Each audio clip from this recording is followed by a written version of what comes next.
welcome back today. So I decided to do a Q&A video. I haven't done one of these before, but I don't have as many boxes to film right now, so I thought let's chat and talk. So I went and posted on YouTube and Instagram and asked you guys to comment with any questions that you want to ask me, and I will answer them. So you could ask anything and everything, and we're going to chit chat about it in this video today. So the first one then is from Rhiannon. She says, is what you do for YouTube your permanent job, or do you work somewhere else as well? It is my permanent job now. Actually, last year, it was about April or May of 2020, I decided to go full-time with YouTube. And I did have a full-time secular job in healthcare previously.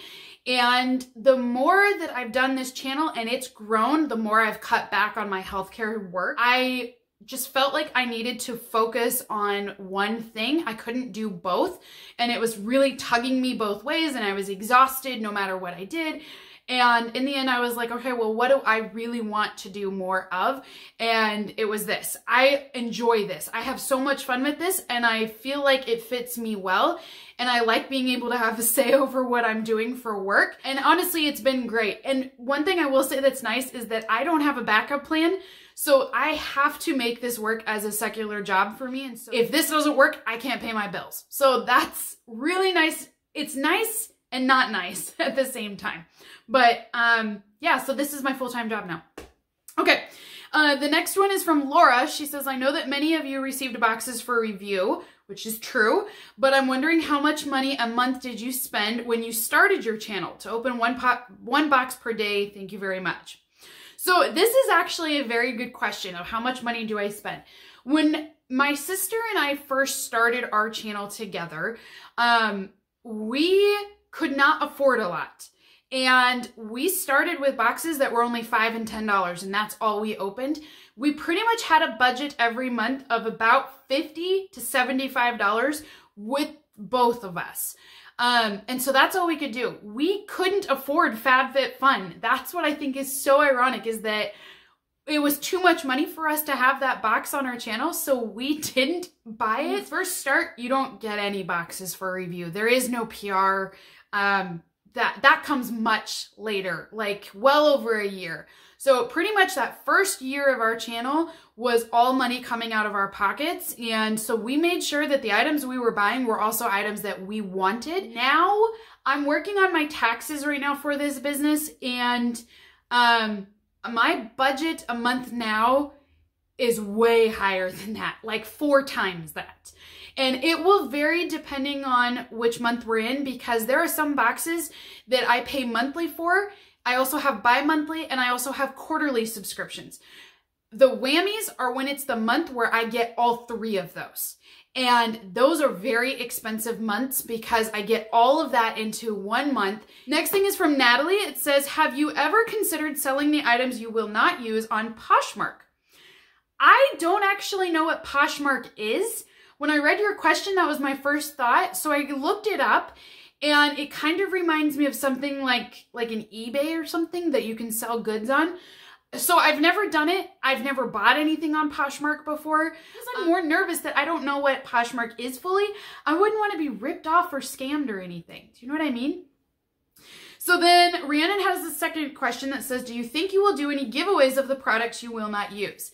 Yes, I have, you guys, a legit tote full of products that they've not gone bad or gone expired, but it's all giveaway items. I am currently saving it for when we hit 10,000 subscribers, because I want, 10,000 is huge, and I want my giveaway to be huge, like fireworks and sparks everywhere, because that's insane that anybody would want to watch me that much. So that is what I'm saving that for. I want to have multiple giveaways for that. And I also want to have like a jackpot giveaway where you're mind blown and you're like, oh my God. And that's where a lot of my products that I don't use go to, is to that tote for that. My goal for 2021 is to hit 10,000 this year. So the sooner we get there, the sooner we do the giveaway, but I'm ready to give it away. Claudia said, why did you name your channel Subscription Sisters? And then there was actually a follow-up question from Sandy that said, yeah, where are the other sisters? I've always wondered that.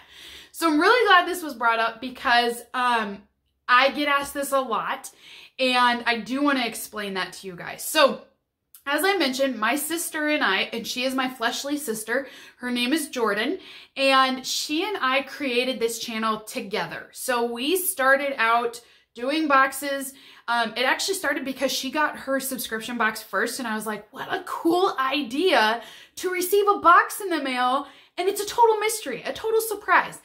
And at that time, I remember saying, wouldn't it be cool if you could like see what's in these boxes before you buy to see if they're worth it?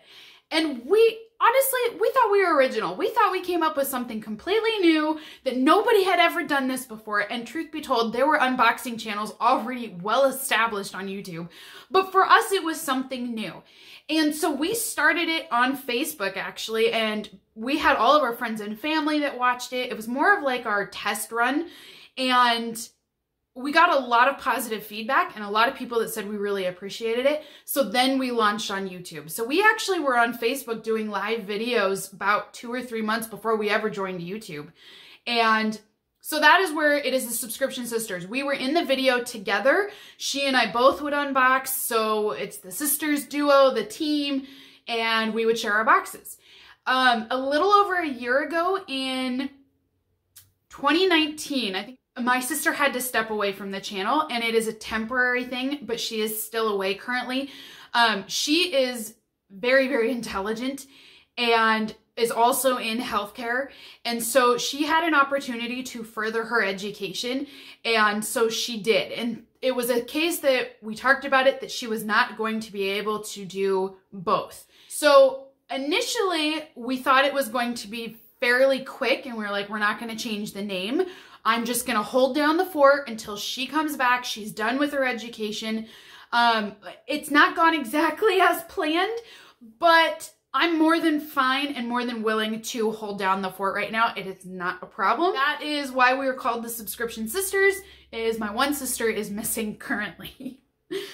So then our next question is coming from Sarah. It is Sweet and Sassy Sarah. She does have a YouTube channel, you guys, and I'll comment a link down to her channel. She's really awesome, you guys. But she commented and said, are you going to have kids soon? Probably not. I really want a child. I would love to have a baby. I've wanted a baby for years. And, you know, I feel like we could do it. Like, I feel like we would be good parents. Unfortunately, I don't think that's ever going to be a reality for me, and I wish it could be.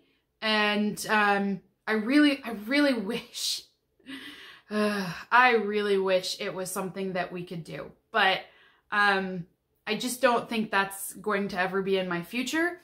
So I have to make up for it with animals. So I have a lot of pets, and I love them to death, and I spoil them like my kids. Priscilla commented and said, which box is your favorite box? This is a really good question. It's hard to choose an ultimate winner because I like certain boxes for different reasons. But overall, I think my favorite box is Deco-Crated, I think. The reason why I say Deco-Crated is I love home products. I love decorating. And I love receiving home items and homey items. Anything farmhouse oriented, I love.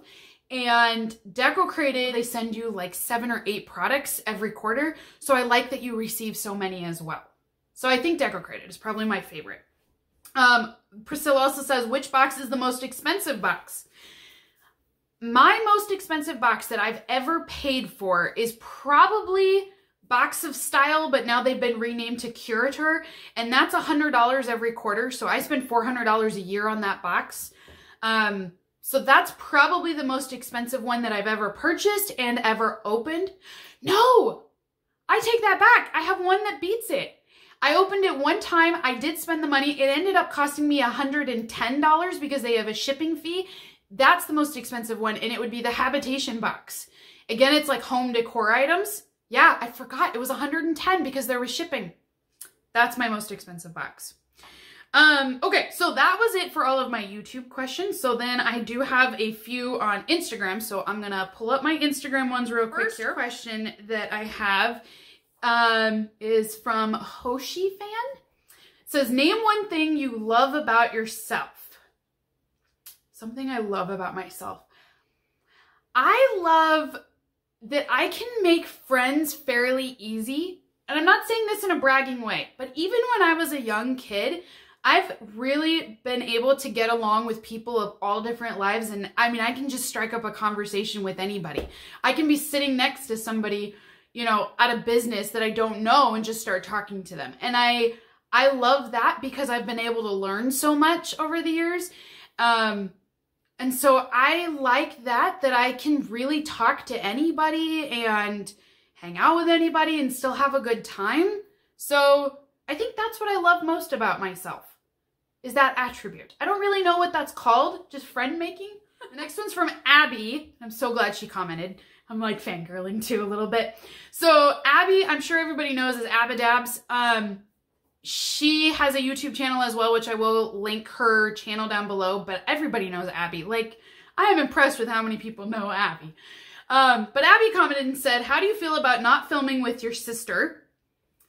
Sometimes it's okay, but then there are other times that I really am like, I'm exhausted. I have to do a lot of talking, and it's nice when you have a second person on camera to like take a breather and relax a little bit versus continuing all the content on your own. It's a little bit more pressure and it's exhausting. She says, how is your sister? She's doing really well, you guys. She's working very, very hard. And I'm really proud of her for making all the progress and hard work that she has made so far and is continuing to make. Why are you so adorable? How am I supposed to answer that? I have no idea. I don't know if I'm adorable, but okay. I don't know what to say. One thing I'm going to say though about Abby, you guys, I definitely think this is a testament to her character, and that's why I want to share this little story with you guys, is Abby was one of the first YouTuber unboxers to ever reach out to me on YouTube and offer her support, and if I had any questions, I could ask her, and that was amazing. I don't even think I'd hit 1,000 subscribers yet, and she reached out, and that was really cool, because sometimes on YouTube, it can become very competitive, and especially when it comes with boxes, a lot of times whoever puts the box up first gets the most views. So it can become very competitive on this platform. It doesn't always happen, but there's a possibility of it. And so I knew, I had seen Abby, her videos before. I watched her all the time. Like, I watched her before any other YouTuber out there. And so I knew who Abby was. And so for her to reach out to me was so awesome because, one, she didn't view me as a threat. I mean, obviously I didn't have even 1,000 subscribers, but she wasn't intimidated by the fact that, oh, here's somebody new that's doing the same thing I'm doing. And so I respected that a lot. And she's never been somebody that's been, I'm going to be competitive and beat you and do it. Like, that's just not there. And I don't see that with Abby. And that's awesome. It was also really cool to be able to meet somebody and to talk to somebody that was willing to help me out and grow. And I was like, I've been watching all your videos this whole time, so it's really cool that you're talking to me. So I just think that's really awesome, you guys. And so I really appreciate that. And she has helped me. I've asked her questions. She was so forthcoming and willing to help me with that. So I really appreciate that. So the next one then comes from Kaitlyn on Instagram, and she says, favorite thing to do in Omaha, which is where I live at, is in Omaha, Nebraska. So my favorite thing to do, I have to say the zoo, because we have one of the top zoos in the nation, and there's so much to do there, you guys. And the best part is every year they have what's called a brew at the zoo, and the zoo is open at night. It starts at like 7 p.m. You go in and you pay one entrance fee, and all of these breweries from all over come in, and you can try all different wines, all different beers, and they have different food. And then they also bring the animals out that you can actually meet them as well. So they've had like python snakes out that you can pet and touch, and they've had birds out there before, and turtles, and I mean, all sorts of different things. It is crazy. It's so much fun. It's like a 4-hour event. They even have a jungle that you can walk through, and they'll dim the lights down, and every night at the zoo, they let all of the bats out to eat and to stretch their wings. Well, they'll let them out into that jungle, and so you're walking through, and there's literally bats everywhere, and parrots, and monkeys, all sorts of creatures. You actually feel like you're in the jungle. So that's probably my favorite thing to do. If you guys ever are in Omaha in July, go to that because it is amazing and you will see me there. Then I have another one that is from Agent Sophie. It says, when will your sister be joining you when filming videos? Would love to see you both. I really hope soon. I don't have an exact time limit, time date for you guys at this point. So those are all of my questions that I received for my Q&A, you guys. So thank you so much for joining me today and listening to all my stories and tales. And hopefully you enjoyed it and got to know a little bit more about me. If you have any other questions about me, you can comment down below in the video comments. I just blanked out there for some reason. And I will answer your questions. I might make another video if we have enough. But anyways, yeah, we will chit chat all about it then. So have a great day, guys. I will see you next time and I'll talk to you later. Bye.